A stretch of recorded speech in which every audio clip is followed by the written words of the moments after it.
Welcome back to the Hero Mindset Podcast. And today, we on episode 7, we're joined by Tim Roper. Tim was introduced to me by Danny Lee, the Danny Lee podcast, and I'm glad to have Tim here. He's his latest venture is working with the United Way, correct? Yep, that's correct. Yep. And he's going to tell us he's into a lot of other interesting things, and he's going to bring us up to speed on where he's at. So, Tim, thanks for joining us on the Hero Mindset podcast. Bring us up to speed on where you're at these days and what you're working on. Yeah, well, first, thanks for having me here. I love meeting new people and building connections out there. And Danny Lee's definitely one of them that I've gotten to know over the years. I've been on his podcast a couple times, and love the direction he's taken with that, as well as he supports those who serve our great country here. Yeah, I work for what's known as the United Way of Northern Utah. So we cover the northern part of Utah with multiple programs that we help our community out, such as helping. We kind of say that we help from the cradle to career there at United Way.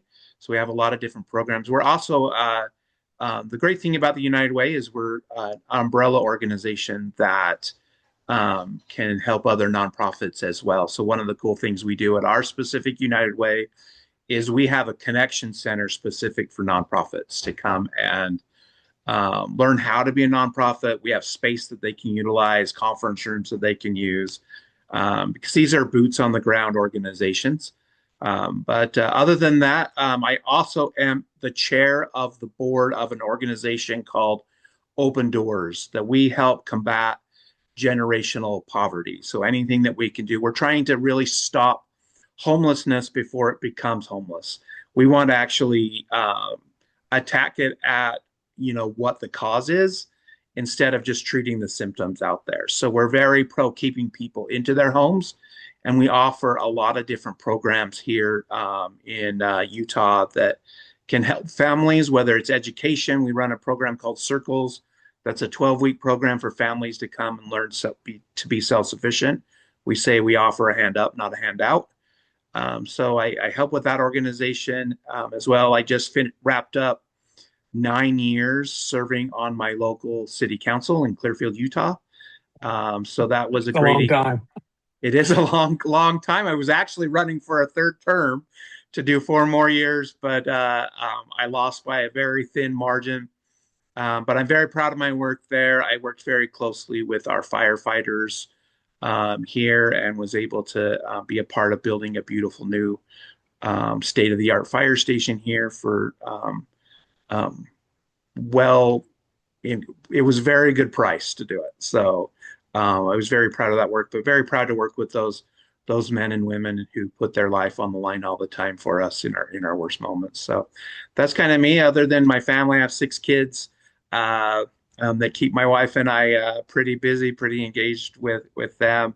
But my whole focus now is just on community, and focused on how can we bring each other together, especially in a divisive world where we all kind of. I've kind of had the mindset lately of, it's one thing to be right, but you don't have to be a jerk about it, Yeah. kind of thing. So, how do we come together? How do we work in our communities and actually do what's right for our community? Well, something that when I was reading a little bit about you earlier when I was doing some preparation for us for you being on the podcast today, that you mentioned the combating generational poverty, and that really stuck with me because we talk, on the podcast, the hero mindset is all about hope, efficacy, resilience, and optimism, and dismissing that, like the heroism fallacy, right? That that these great things that we do are have to be uh, come from acts of, I guess, desperation, right? If we think of some great heroes in history, when we think of Medal of Honor winners, they what we recognize them for is that one moment, right? And it's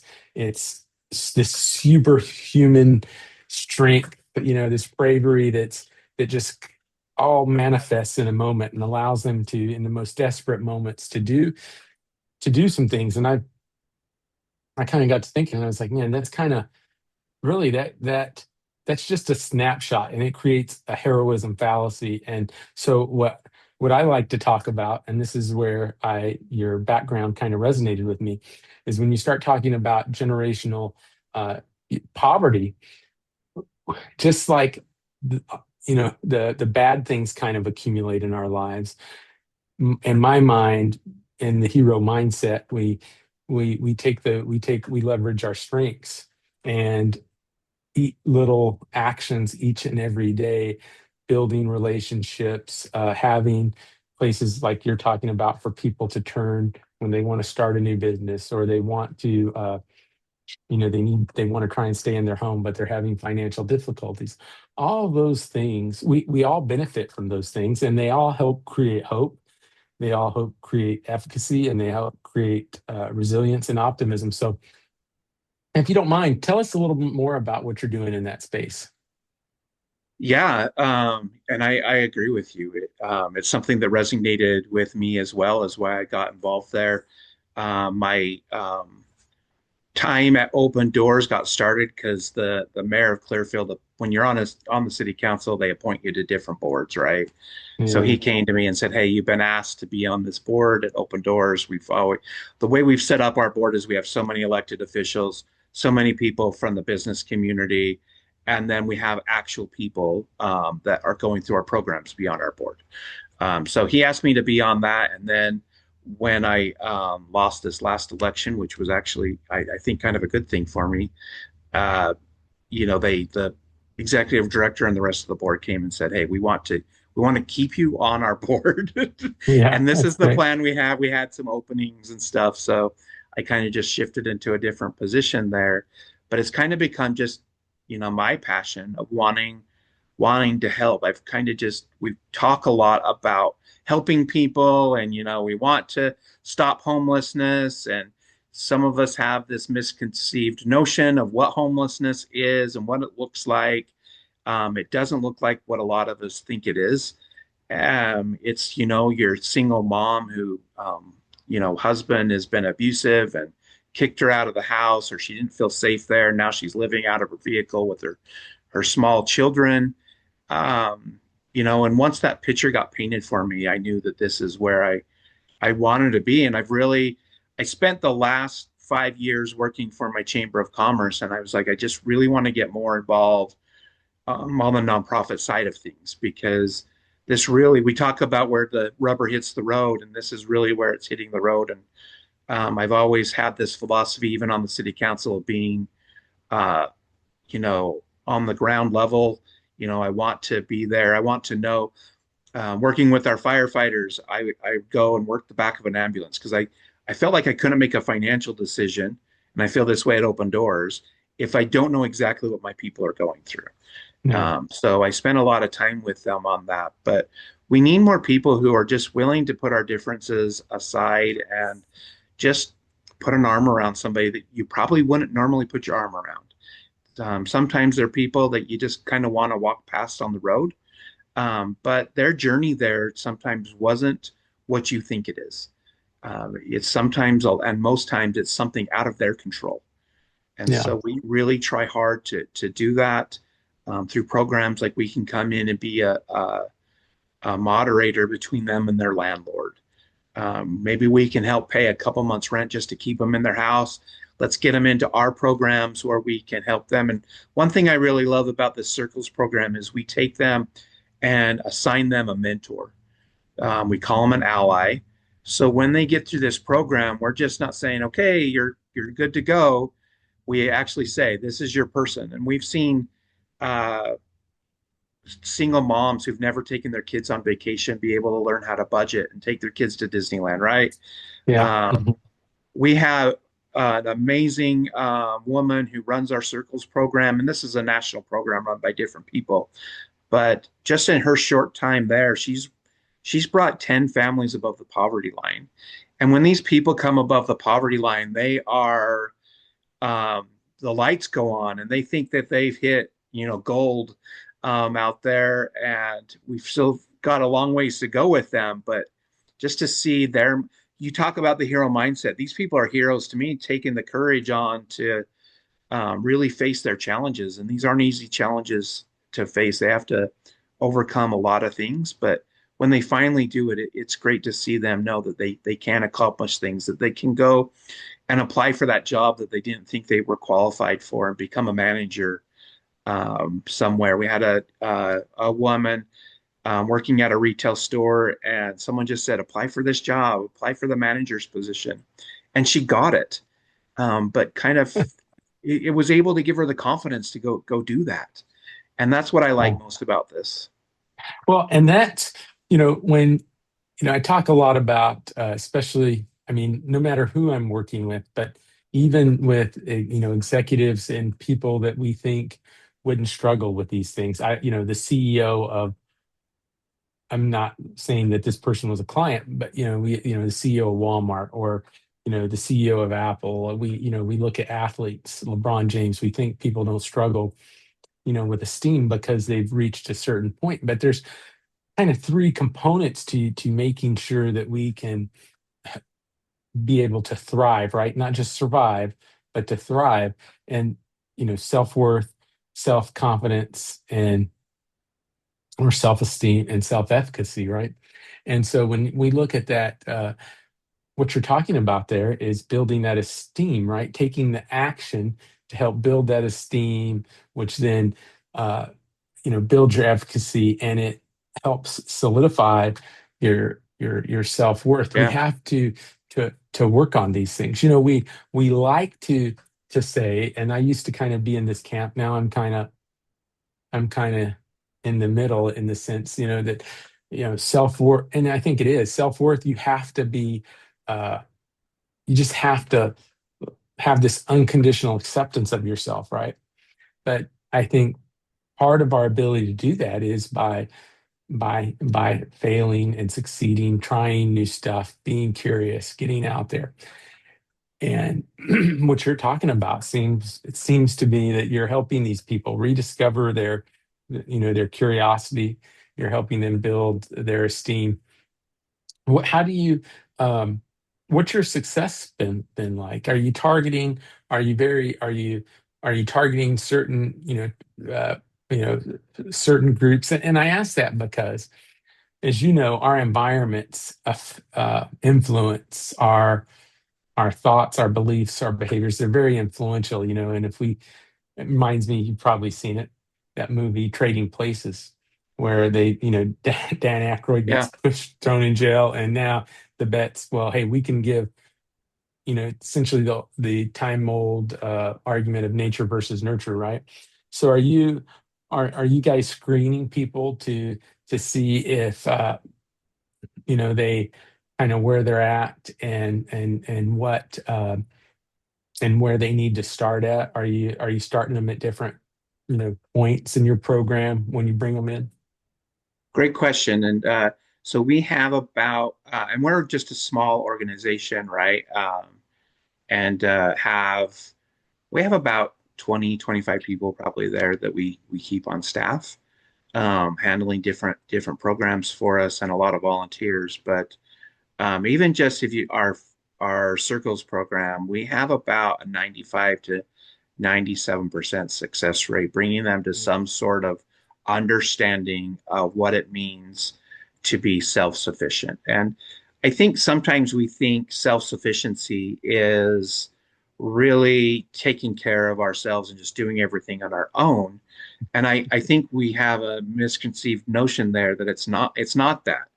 It's, hey, these people are here actually to help you. Self-sufficiency is being willing to go ask people for help and knowing the programs out there. And it's even my work at the United Way, it's amazing that most nonprofits struggle just getting their story out there and letting people knowing Yep. what they're Marketing. doing. It's marketing, right? They don't have a lot of budget for it, where major corporations do, and that's where we need a lot of help with people coming and getting involved. But But yeah, that self-sufficiency there, helping them come to some sort of notion that there are people out there definitely willing to help you out. And that's the message I want to share there. There's still some amazing good in this world. Sometimes it's just great to step back from the media and everything like that and focus on just those good things that are going on and helping people celebrate the small things in their lives. It may be just that they were able to pay a bill for the first time with their own money, their own income, Yeah. that they were able to go buy some groceries, and cheering them on for that just buoys them up. And that's why I say, we've got to get past these biases, and we all have them. But sometimes we think the guy on the corner begging, we don't know his story. We don't know what put them there. And yeah, there's the bad things out there. We know that there's lots of scams out there. We've got to be careful of those things. But if we just get to know the people in our neighborhood, then we know the people that we can really, really help. I think, nobody should be alone. And that doesn't mean we shouldn't spend time on our own, but it means that we should all at least have a friend that we can go to. And even in my life, I recently went through change and started, really having some panic attacks in my life. I was trying to, redo my life and, where did I fit in? I knew I wanted to get more involved in this. My life changed really, really quick where I moved on from the chamber. I lost my election. And so there were some other changes. And I ended up at the doctor and, you know, asking for help. But Yeah. I knew those people who I could go out to. I knew that there was a few friends that I could go to and say, "Hey, this is going on in my life," and just them putting their arms around me and saying, "Hey, you don't have to do this alone. We're here for you. When you start to feel this way, call me, and Yeah. I'm there for you." And I try to do that for the people in my life, and I think that's where connection and relationships matter. And I I ponder this a lot, but it's interesting because human nature is we need other human connection. But it's the Yeah. one thing we probably fight the most in our lives is we don't want people too close to us because they don't want us to know the real us. But when we're willing to push those vulnerabilities out there and be public with our vulnerabilities, it just breaks down so many walls for us. And so teaching these individuals, and I have to give the credit to our amazing staff at Open Doors and even the amazing team I work with at the United Way, they do amazing things out of the community and things that they don't want credit for out there. And those are the true heroes out there, I think. You talked about, so let's talk about you talked about your transition from political life, being an elected representative uh, for your town there, and that's a good point because people would look at you and say, well, Tim's fine. Tim doesn't need you know you know he's good. He's Yeah, a little high strung because he didn't, he lost the election and he wanted to do a few more years, but he's okay. And that's good social proof of what I was just talking about. So you were a relatively high performer. I mean, you were able to run for, city council, maintain your position for a significant amount of times. You were able to engage, and I would say this, I would somebody that's willing to, it's a special breed of person that's willing to run for city council a little crazy, but yes. and to it's it because I mean there's people that are successful in business that even wouldn't want to do it. It takes somebody, you're not it's a lot of long, it can be a lot of long nights, it can be a lot of you know, terrible phone calls.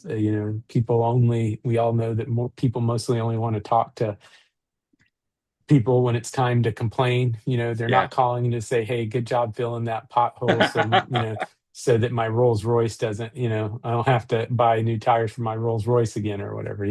It's, hey, you know, this pothole still, you filled the pothole, but it's not totally smooth. It's people find whatever they want to complain about is my point. But Absolutely. and and I said that to say that people wouldn't have, probably have looked at you and thought there wasn't anything going on. But like I said earlier, you're excellent social proof for that. No matter where we're at in life, we struggle with something. I've worked with people that have fairly successful, consulting practices, very successful in whatever in the military, and they still have uh, things, you know, uh, mindsets in certain instances that challenge their self-image, so their ego, that challenge their confidence or their esteem and their uh, and even their efficacy to a certain extent, right? And so I congratulate you for having that courage to reach out, because Thank you. even at it's tough, and as we make those transitions, it gets even tougher because It does. our you know what's on the outside when we talk about I think there's self-identity, and how we want others to see us, and to to me, that's an easy way to remember ego, right? It's what we're projecting.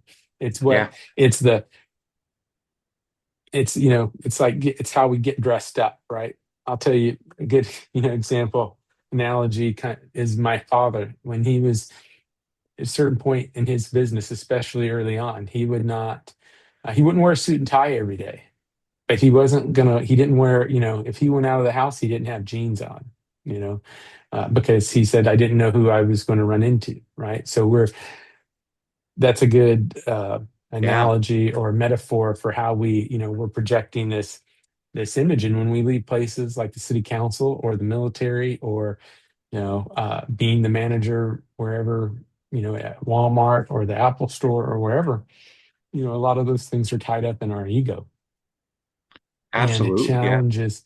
And then now we become fearful, anxious about, well, how is this going to affect this image that I'm trying to project, right? That I'm trying to, and there's nothing good, bad, or indifferent about that. It's just it's kind of how we operate. The So people struggle at all levels, and it looks different. And like you said, we kind of tend to think of people that are homeless as not doing things. But like you said, a lot of times it's not about not having. It's about not having enough.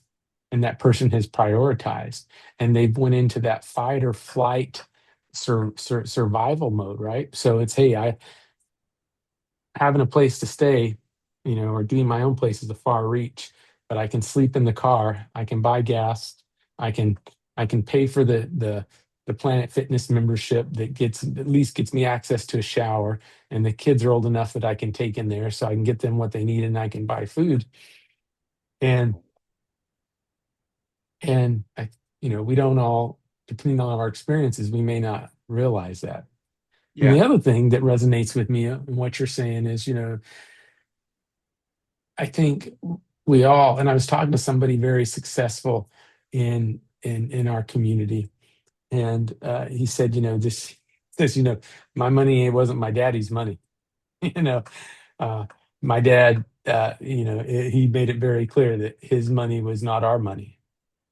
Uh, at the same time, when you listen to his story, he did work very hard, and his dad made him do they were developers, and his dad would put him on a curb crew and see how he did there, and make him earn air quotes, I guess, his way. And but even in that, my point is our environment is so critically important to how we're developing and how we're able to develop this, what I call the hero mindset. yeah, And I think that your work is very important to that, because you're helping people change the the the parts of their environment that may not be working for them, learning to, and helping them learn to leverage their strengths.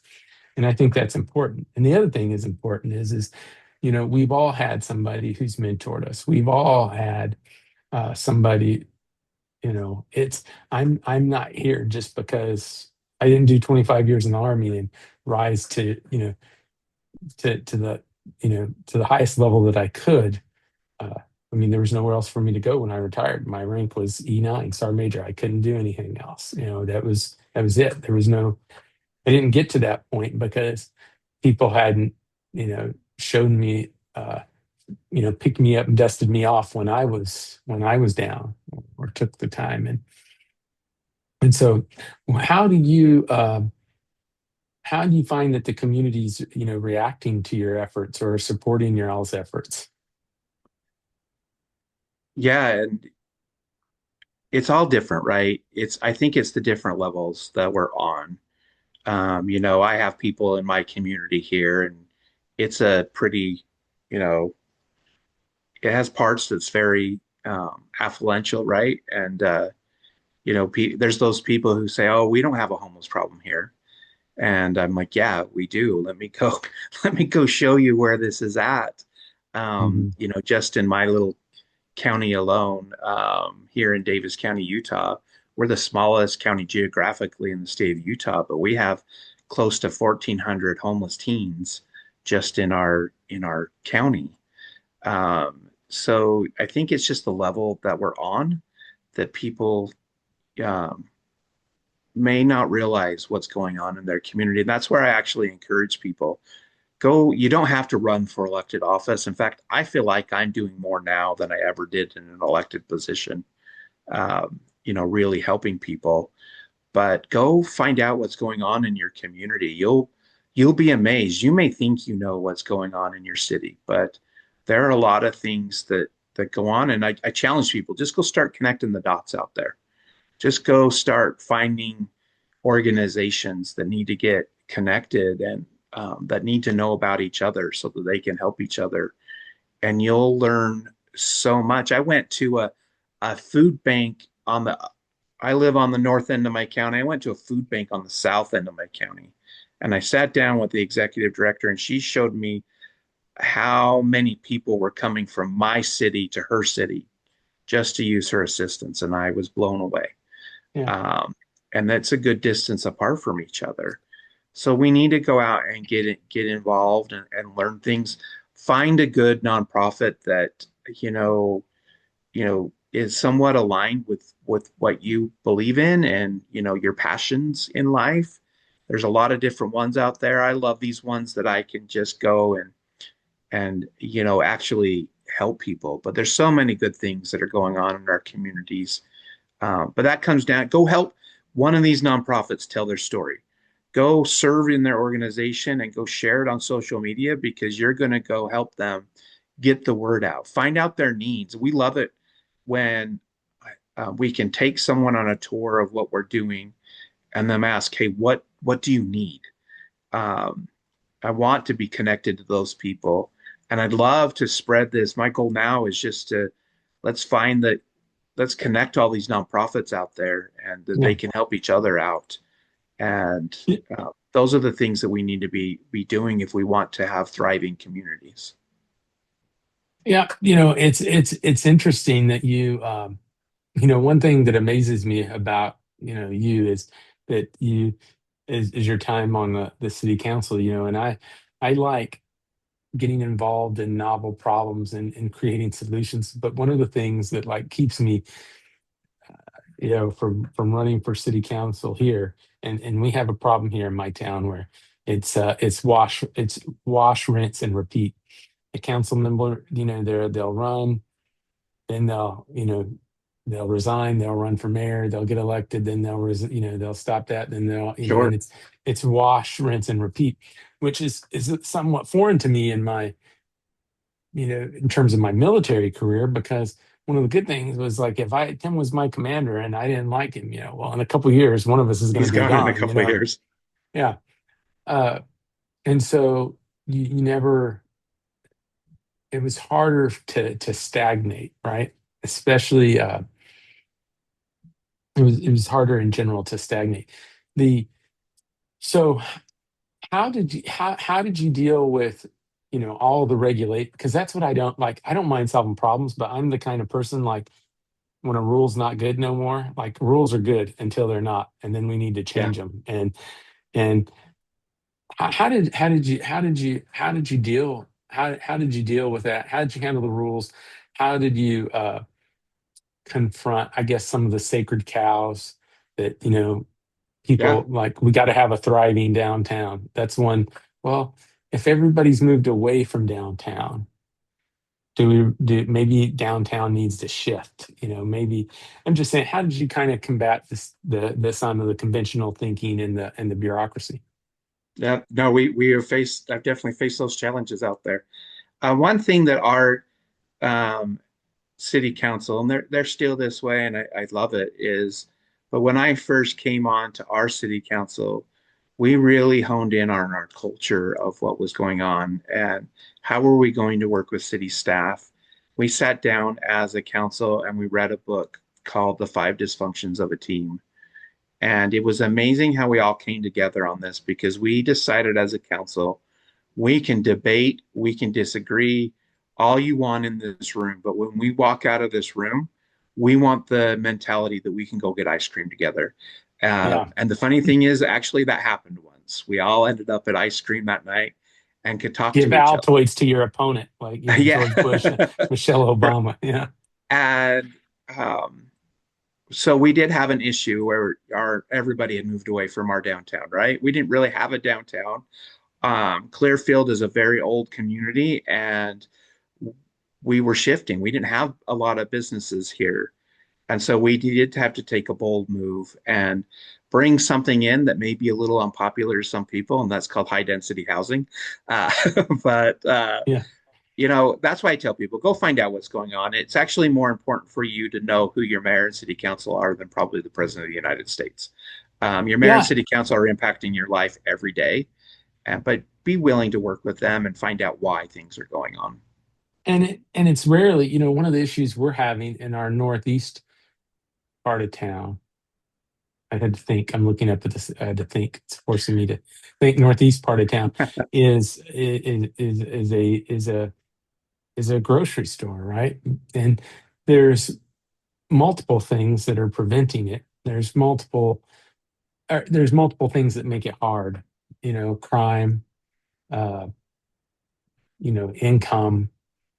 The big grocers want certain guarantees, right? And and so when you said doing something unpopular, there was a data center that wanted to move into that part of town too, and the planning commission, and I think ultimately the city council, tanked it. And I was like, did you guys ask any of our neighboring towns how these data centers have impacted them either positively or negatively? In the town, 30 minutes up the road, it paid for 4 fire stations. And in my mind, some of these things are not whether we should do them or not. It's getting involved and and bleeding the turnip, so to speak, right? Making sure, hey, Yeah, you want to come into our community. Not only do you want to come into our community, you've already bought this property. You've already started ahead of permits and ahead of approvals building on this. So hey, guess what? You're kind of, we have an upper hand here, right? Now, you're a big organization, so you're probably just going to write this off, no matter what. Maybe it's not important to you, but in my mind, having no experience sitting on the city council, only, uh, but in my mind, it's more of a situation of leveraging what they want to do and what we want to do to create win-wins, right? yeah, If we bring in a data center, if we allow them to build, we can write, we can create contracts and stuff that require them to use local resources, that requires them to hire people for their service contracts based upon, I mean, based, upon certain criteria. We could pay for 4 new fire stations, and we might be able to, and if we can get people employed and we can get more people secure in housing and other needs, we potentially could eliminate or, have a reduction in the crime problem as well. And so I think that sometimes we get so caught up in what we've heard, right? Because what we hear on the Yes. news or on social media is the negative stuff, and I believe it's specifically targeted, and it's because uh, what happens now is the people that get the stories that get the most views and stuff are the ones that trigger our deepest darkest fears, right? The whatever that may be, and they spread like wildfire. The truth, an article that's more truthful about an issue is less likely to get shared than an article Yeah. that's less true, right? That A has more great book falsehood. is a great book to read is 13 Ways to Kill Your Community. Yeah, Uh, it talks about the vocal minority in there, just what you're touching yeah, on. yeah, They get vocal, and yeah. sometimes the truth gets swallowed by them being so vocal. Well, it does, and we all have our issues and stuff that we need to, and I got it. People want a grocery store that's not uh, 20 miles away, but that's where we have to start looking at, in my mind, the win-win, right? The and where I see like you guys are when we call these enablers in the army, right? Like the army, at the end of the day, the United States Army is just being very base about it, is to project combat power and to and wage war and kill people, right? Fight the nation's wars and win them. But there's enablers. You got to have supplies. You got to have comms. You got to have, and I see like your organizations as those enablers, right? Because people come in, they have problems, that maybe they're functionally homeless. They're homeless. Uh, they're employed, but maybe they're underemployed, and we all have these beliefs that, hey, this is what's preventing me from getting this job. It's because Tim Roper Enterprises owns all this property, and he only hires his wife's family he is huge, and he only hires her and her relatives, to run these businesses. We have these preconceived Yeah. notions, right? That's a pretty facetious example, but I see your company, your organization's coming in and helping people develop these skills, which is vital to make them more economically secure. At the same time, bringing in organizations that can offer jobs that can help strengthen our tax base. One of the things around here that kicks us in the butt is that we have, say you build, you open a new housing development. You're going to lose 30% of your tax base right off the bat because of all the 100% disabled vets in the area. And in my mind, if we can get everybody working together, get all these enablers together, we can come up with a solution that creates wins for everybody. And but like you, I think we are increasingly polarized. I think we can't see the forest for the trees, and I believe it's because we just have such a crisis of self-worth and esteem and efficacy that we are uh, that this concept, I call it kind of a victim mentality in perpetuity, right? We've just kind of gotten accustomed to saying it's somebody else's fault. when when we do Yeah. that, we give away a lot of our ability to affect what we can affect. But that's I mean, it's powerful what you guys are doing because Thank there's you. no Yeah. one right solution. Uh, There's none. I often say, the smartest person in the room is the room, that saying. And it's true. If we can all come to the table and we can realize I'm the only person who agrees with myself 100% of the time. So if I can swallow my pride a little bit, listen to other people's ideas, I don't always have to right. be the vocal one at the table right up the front. Listening to other ideas, and doing that, you learn from things, and you learn, hey, wow, this person is right. Their idea may, Mhm. but if maybe we combine our ideas here, we can do a lot more here. I just think we get a lot more done with that mentality. And I started off saying, it's one thing to be right, but you don't have to be a jerk about it. If I'm willing to sit down and talk to someone and hear, a good example is we have a young city councilman on our council. When he came on board, his name's Dakota, and him and I've had some great conversations together. But first, he said, "You and I are never going to work out. I'm lean a little bit more to the right. He leans a little bit more to the left, and even though that I have learned to hate labels like that now, but uh, I said, I think I may shock you. We can work together." And Yeah. listening to each other, we became some of the best allies out there, and we're able to accomplish. I said, as long as we're doing what's right for our community, we really can't go wrong here. All So right. let's swallow our agendas here. Let's swallow our pride, and let's work together. Well, that's that concept, I think, of Doris Kearns Goodwin's book, Team of Rivals, right? In Lincoln's Cabinet. Yeah. They were a rowdy bunch. And they sometimes, they all were very, I mean, like powerful people, or people performing at a high level are, they're confident, they know their stuff, they know, but he didn't surround himself with yes men. He didn't surround himself with the people who thought like who thought like him, and he didn't and I think he benefited from it. I mean, but it makes Oh, it more absolutely. challenging, right? Because then you got to manage them. If you look back to World War II and you look at Eisenhower as the supreme Allied commander, I mean, he had Montgomery, he had De Gaulle, I believe it was, Patton, MacArthur. My guess MacArthur was in the Pacific, so maybe he didn't have to. That's probably off. MacArthur was certainly a personality, a force to be reckoned with.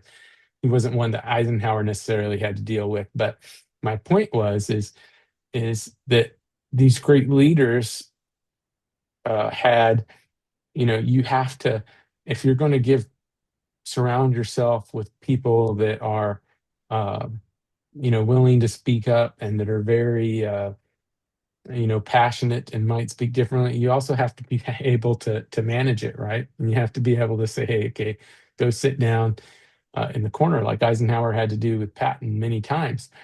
But I think we benefit from that. I think we benefit more.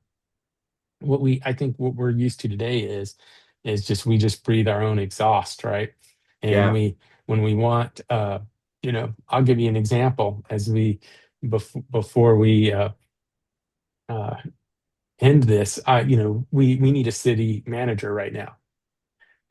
And it appears what we're doing is we're using all the normal firms to go find somebody who has the usual pedigree. But I'm like, why do maybe that's not what we need? I'm just Yeah. contrarian enough to say, hey, maybe that's not what we need. I did some work with a grocery cooperative. They do about a few $1 million business a year. They started it was a dream. The organization was incorporated, and for 5, 6 years before they ever opened the doors, everything was, just preparing for that moment when they opened. And then a few years later, same people are on the board, same leaders, they're passionate about it, but now things are starting to decline. And, and what they kept saying, well, we're never going to be able to find a general manager. We're never going to be able to do this. And I came in and consulted with them, and I was like, well, I'm thinking, so who is this consultant on the books? We're paying them every month. And I looked it up. I called the guys. Yeah, this is I special talked with him, and I said, hmm. And I said, this is the person we need to be the general manager on an interim basis. So well, he's not going to do it. Oh, I said, you're absolutely right. We can't afford to pay him, not in terms of a salary that he's used to getting right now at this moment. But what we can do is offer a deferred compensation package. Pay him what we find out what his non-negotiables are. We did that, and within months, it was a 180. Yeah. You know, and It's so amazing when we think that way. well because we get so concerned. Well, I need an expert in this. I need an expert in nonprofits to come help me, you know, with this. But really, what you need is somebody whose perspective is a little broader, right? And there's the metaphor analogy we use in the army quite a bit, and it basically says if you're the commander and you're running up the hill with your people, you're not managing the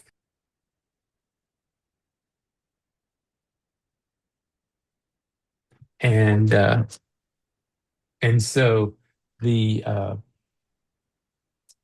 sometimes we get used to breathing our own smoke. We're in the heat of things, we get breathing our own exhaust, and we're in the heat of things, and we don't realize we lose a little bit of perspective, right? Yeah, We're running off of perception, and we don't have that person that's kind of up here on the top of the hill running the battle for us, letting us know absolutely. what all's going on. Um, and I think that it's just like you said, that ties into everything you said about how polarized we've become, how uh, inculcated in our lack of judgment. Now it's coming out that you know many senior people knew that President Biden's health was declining and didn't, and that stuff just cascades down, right? And imagine how the person who is in uh, who is in need, in genuine need, like you're talking about. Yeah, Imagine how that affects their trust, right? And then what happens when your trust is affected? You don't reach out, right? Like you reached out to your physician or to your network when you were transitioning and asked for help, but you did it because you trusted them. yeah, Imagine, imagine what the person that you're working with, the your kind of typical ideal client, who's kind of got multiple things not going in their favor right now. Imagine how they feel when they see things like people that they're supposed to trust and be able to trust are not doing the right thing. So it just compounds. And so I think that I said that to say the work that you're doing is vital because you're establishing that trust at the ground level, for people that are that need it. Well, I think as we come to a close, what do you want to leave us with today, Tim? just to look outside ourselves, um, be willing to see people as people out there, and let's find those needs in our communities. I'd love to get connected with other people who just want to do the same thing out there, and let's build alliances out there, and let's bring just that common sense leadership back. Um, you know, let's just learn to get along with each other and build our communities up, because that's what does make our country great. That's what makes us just great as humans, is being willing to do that. And I can't promote our nonprofits enough out there. There's so many great organizations out there. Go find them and get involved with them and see what you can do to enhance them and make them better. Okay. Before we sign off here, why don't you go ahead and tell us the name of your nonprofit, the nonprofit that you're working with again, so that they know where to find Yeah. you. So Open Doors Utah is what it is called. So you can go Google that and get in contact with us. Reach out to me. I love to connect with people on LinkedIn or anything like that. I love expanding my network and just getting to know people, getting to know their stories, and then all the United Ways out there are great to be involved with too. And that's a great way to find other nonprofits as well. Well, Tim, thank you for joining us on episode 6. I have to remember now because I'm getting almost to the double digits of the 6 or Sometimes they're 7. I hard to keep can't track remember. of. Yeah, it's 7, episode 7 of the Hero Mindset podcast. Thank you for joining us, Yeah, and thank you. It's been best to great. you in the future. Thanks, man.